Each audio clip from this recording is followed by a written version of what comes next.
बड़ी खबर लखीमपुर खीरी पुलिस ने कारोबारी के ब्लाइंड मर्डर का खुलासा कर दिया है। हत्या के 7 आरोपी को पुलिस ने गिरफ्तार कर लिया है। 29 जून को बबलू सेठी की हत्या की गई थी।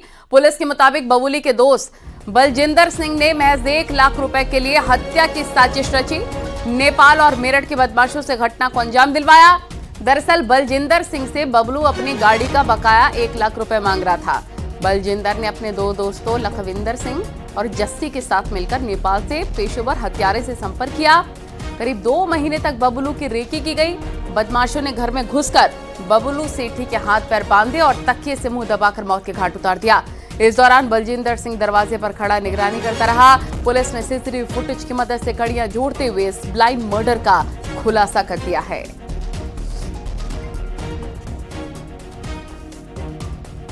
सीसीटीवी कैमरे से गाड़ी का नंबर तो पता नहीं चला, लेकिन पीले रंग की नंबर प्लेट दिखी। बाद में हम लोगों ने रूट को मैपिंग किया, अन्य सीसीटीवी कैमरे देखे तो इससे हमें लाभप्रद जानकारी मिली। घटना का जो मुख्य सूत्रधार था वो बलजिंदर था। ये मृतक का जान पहचान था, मृतक से इसके लेन देन होते थे। अभी भी 1 लाख रुपए से ज्यादा बकाया बलजिंदर के पास था। इसी क्रम में कुछ नेपाली लोग भी आए, क्योंकि ये बताया गया कि नेपाली करेंसी भी है और नेपाली करेंसी बरामद भी हुई। मौके जिस दिन घटना हुई है उस दिन सभी लोग गए और वहाँ पर उन्होंने मतलब कि न सिर्फ पैसे और जो सोने चांदी को लेके फरार हुए, बल्कि साथ साथ जो बलजिंदर का जो मोटिव था हत्या करवाना है, उसकी हत्या भी कर दी। और कानपुर में अवैध प्लॉटिंग के खिलाफ केडीए ने चलाया अभियान। न्यू कानपुर सिटी के आसपास बुलडोजर से अवैध निर्माण ध्वस्त किया है। करीब 30 बीघा जमीन पर अभियान ये चलाया गया। न्यू कानपुर सिटी के आसपास हो रही थी अवैध प्लॉटिंग।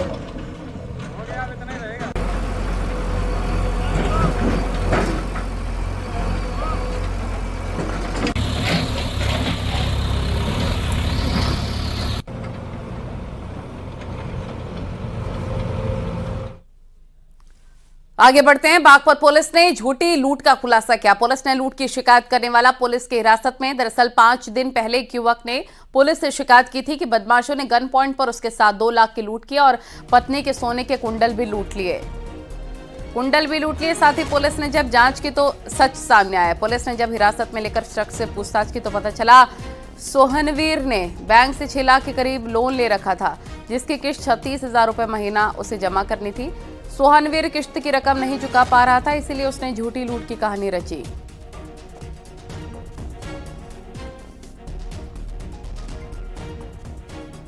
दिनांक 4/7/2024 को थाना बलैनी के ग्राम डोलचा में एक घटना घटी थी। इसमें एक व्यक्ति सोहनवीर बैंक से जा रहे थे कार में। उनका आरोप है कि पैसे बदमाश आके हमसे छीन लिए थे। हमारी पुलिस की टीम लगातार उस पर लगी हुई थी और लगातार 5 दिन विधिवत उस पर काम किया गया और प्राप्त एविडेंस से ये जानकारी हुई कि वो घटना वास्तव में घटित नहीं हुई थी, बल्कि जो वादी मुकदमा उन्होंने स्वयं ही घटना कारित करने का सूचना फर्जी दिया था उन्होंने।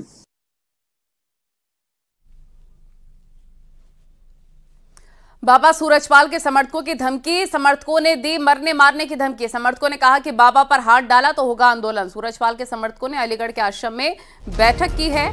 सूरजपाल के समर्थकों ने समाजवादी पार्टी के कार्यकर्ताओं को घटना के लिए जिम्मेदार बताया है।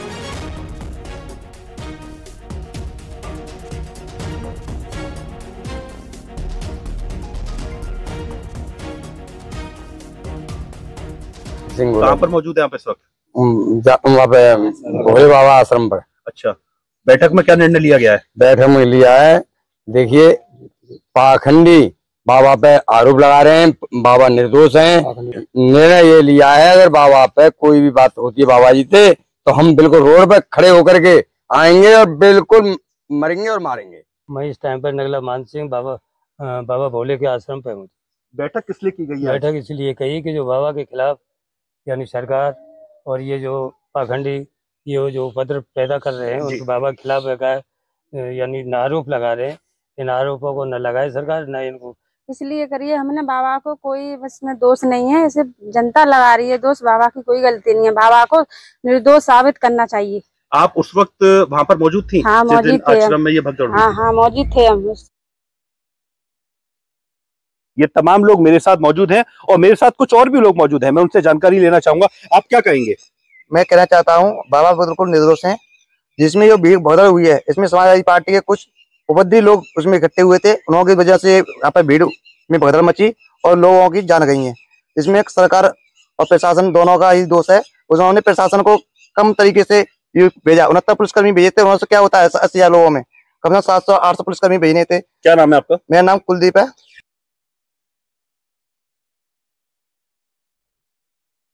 सूरजपाल बाबा, मैं इस वक्त अलीगढ़ में उनके आश्रम पर मौजूद हूं और मेरे पीछे जो आप समर्थक देख रहे हैं ये बाबा के भक्त हैं, बाबा के अनुयायी हैं।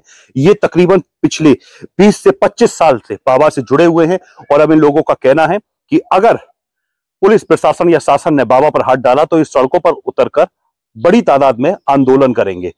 मैं इनसे बात करने का प्रयास करूंगा। क्या कहेंगे आप? इस वक्त आप यहाँ पर किस तरीके की बैठक कर रहे हैं और आपने क्या कहा है, क्या बताएंगे आप? बढ़िया बैठक कर रहे हैं, कोई बात नहीं है। बाबा बिल्कुल निर्दोष हैं हमारे, और कोई बात नहीं है कि पाखंडी लोग हैं जो कि मांस मदिरा खा करके बाबा की बदनामी कर रहे हैं। और हम यदि कोई भी बात बनी तो हम बिल्कुल सड़कों पर उतर आएंगे, मार भी तैयार रह जाएंगे। बिल्कुल एक मिनट भी नहीं। आपने आज बैठक क्यों करी है यहाँ पर? क्या ऐसी जरूरत आ पड़ी कि आपको बाबा के आश्रम पर बैठक करनी पड़ी?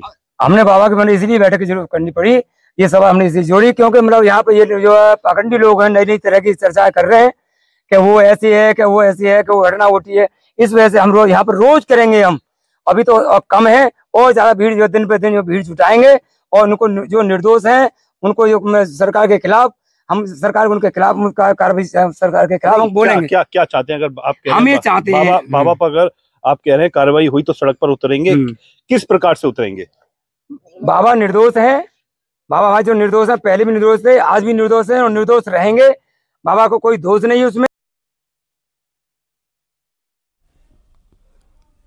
और मेरठ में मुस्लिम तांत्रिक पर हिंदू पंडित बनकर किसान से ठगी का आरोप लगाया। पीड़ित किसान हरियाणा के फरीदाबाद के रहने वाला है और किसान का कहना है कि उसे 10 लाख रुपए के बदले 10 करोड़ रुपए बनाने का झांसा दिया गया।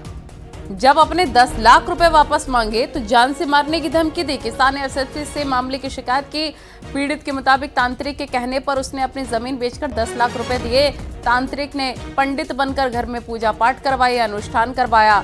पीड़ित को नोटिस से भरा बक्सा भी दिखाया, मगर पता चला कि तांत्रिक पंडित नहीं बल्कि मुस्लिम है और उसका नाम इरफान उर्फ हकीम है। देखिए, थाना कंकड़खेड़ा क्षेत्र में एक व्यक्ति जो कि हरियाणा के रहने वाले हैं, उनके द्वारा दूसरे व्यक्ति जो कंकड़खेड़ा क्षेत्र में रहने वाले हैं उनके ऊपर ये आरोप लगाया गया है कि वो तांत्रिक हैं और उन्होंने 10 लाख के बदले करीब 10 करोड़ का वादा किया था। अब वो पैसे वापस नहीं कर रहे हैं। इसका एक वीडियो भी संज्ञान में आया है जो आजकल अभी वायरल हो रहा है। पूरे मामले की जांच सीओ द्वारा को सौंप दी गई है और जांच के बाद इसमें अग्रिम कार्रवाई की जाएगी। और अमरोहा में हिट एंड रन का मामला सामने आया है। तेज रफ्तार कार ने बाइक सवार को टक्कर मार दी। टक्कर लगते ही बाइक सवार कार की छत पर गिरा। बाइक कार के पहिए के नीचे फंस गई। कार सवार दोनों को काफी दूर तक घसीटता हुआ ले गया। हादसे की तस्वीरें सीसीटीवी में रिकॉर्ड हो गई हैं। सीसीटीवी के आधार पर पुलिस कार की तलाश में जुट गई है। हादसे में बाइक सवार 2 लोग गंभीर रूप से घायल हुए हैं। हादसा अमरोहा नगर कोतवाली क्षेत्र के बिजनौर रोड पर हुआ है।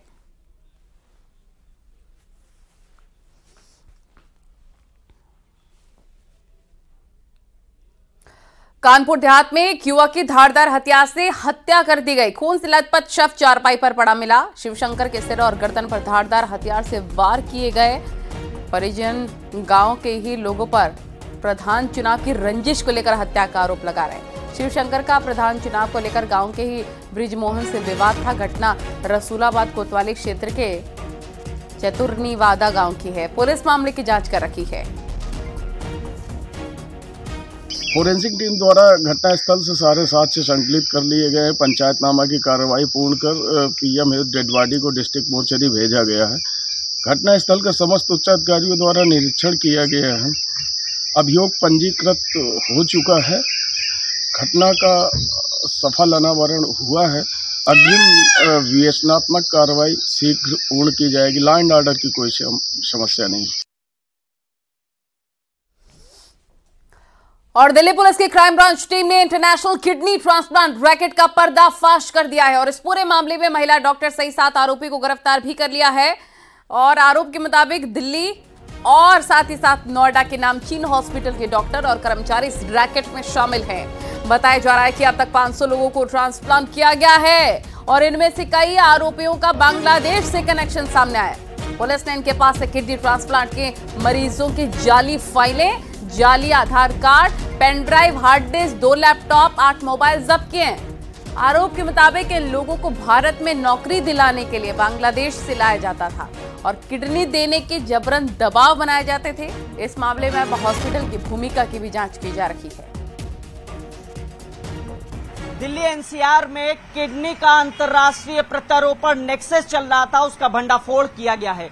आपको बता दें, दिल्ली क्राइम ब्रांच ने दिल्ली और नोएडा के 2 नामचीन हॉस्पिटल हैं, उनके डॉक्टर और उनके कर्मचारी समेत बांग्लादेश के कुल 7 लोगों को गिरफ्तार करके जेल भेजा है।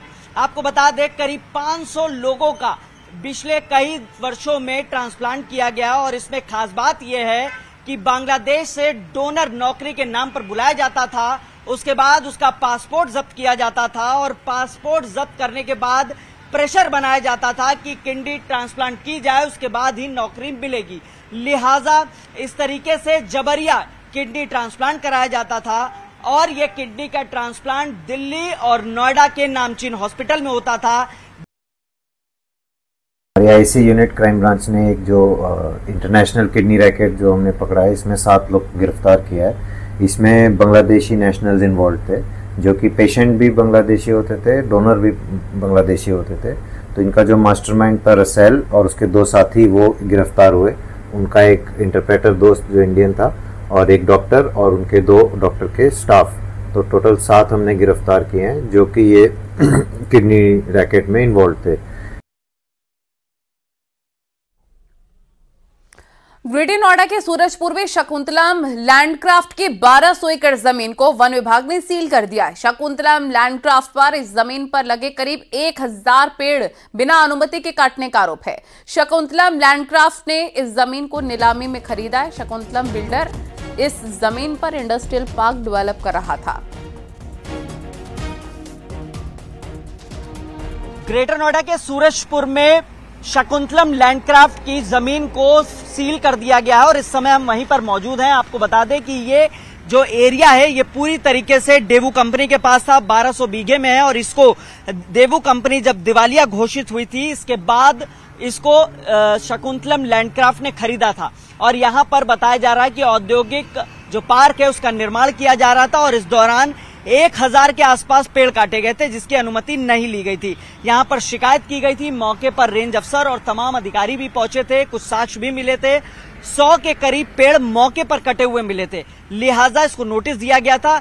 अवैध रूप से ये पेड़ काटे जा रहे थे जिसमें पीपल, नीम, सिरस और बनियन प्रजाति के पेड़ थे। फिलहाल इसमें अब वन विभाग ने बड़ी कार्रवाई करते हुए इस प्रेमाइसेस को सील कर दिया गया है और इसमें मुकदमा भी दर्ज किया गया है। और आपको बता दें कि आगे की कार्रवाई के लिए वन विभाग के अधिकारियों का कहना है कि सख्त कार्रवाई की जाएगी क्योंकि बिना अनुमति के यहां पर पेड़ काटे जा रहे थे। और डेवू कंपनी जब दिवालिया घोषित हुई थी उसके बाद शकुंतलम लैंडक्राफ्ट ने इसे खरीदा था और यहां पर जो औद्योगिक पार्क है उसको विकसित किया जा रहा था, लिहाजा पेड़ काटे जा रहे थे। कैमरामैन हरीश के साथ हिमांशु शुक्ला, न्यूज 18, ग्रेटर नोएडा। और बड़ी खबर दिल्ली से, मरणोपरांत कीर्ति चक्र से सम्मानित कैप्टन अंशुमन सिंह की पत्नी पर अपमानजनक टिप्पणी करने के मामले में दिल्ली पुलिस एक्शन में आ गई है और स्पेशल सेल की आईएफएसओ यूनिट इस मामले की जांच पड़ताल में जुट गई है। दरअसल शहीद कैप्टन अंशुमन सिंह की पत्नी स्मृति पर ऑनलाइन दिल्ली के एक आदमी ने अपमानजनक पोस्ट किया। इस पर राष्ट्रीय महिला आयोग ने सोमवार को दिल्ली पुलिस कमिश्नर को चिट्ठी लिखकर आरोपी के खिलाफ एफआईआर दर्ज करने और सख्त कार्रवाई करने के लिए कहा था। साथ ही दिल्ली पुलिस ने 3 दिन के अंदर रिपोर्ट पेश करने के लिए कहा था, जिस पर पुलिस ने एक्शन लिया है और मामले की जांच शुरू कर दी है।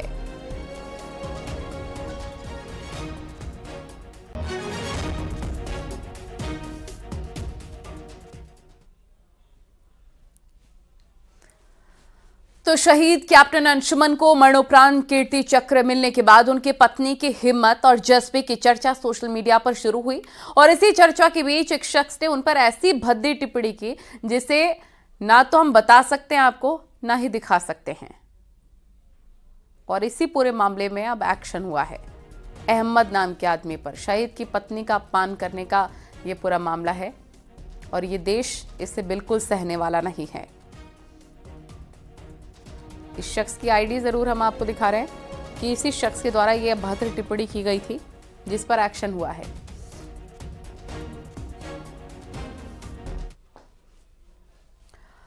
तो शहीद कैप्टन अंशुमन ने देश की खातिर अपने प्राणों की आहुति दे दी। उन्हें याद करते हुए जब उनकी पत्नी ने अपनी जिंदगी के सफर के बारे में बताना शुरू किया तो सुनने वालों की भी आंखें नम हो गई। आपको दिखाते हैं।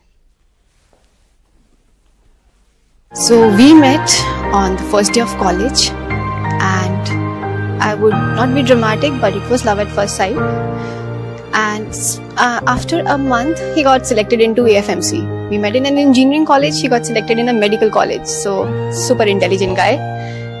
So from then on, after just 1 month of meeting, it was a long distance relationship for 8 long years. Then we were like, oh my god, it's too long, let's get married now. So we did. Unfortunately, within 2 months of marriage, he got posted into Siachen. On 18th July, we had a long conversation about how our life is going to be the next 50 years. He's going to build a house, we're going to have kids and whatnot. 19th morning, I get up, I get a call. He's no more. What? I just talked to him, but 7-8 hours, it got confirmed that he's no more. And till date, I'm not coping up. I'm just trying to figure out, maybe it's not true. But now that I have Kirti Chakra in my hand, maybe it's true. But it's okay. He's a hero. So, we can manage a little of our lives because he's managed a lot. He's given up all his life, all his families, just to save other 3 families, his army family.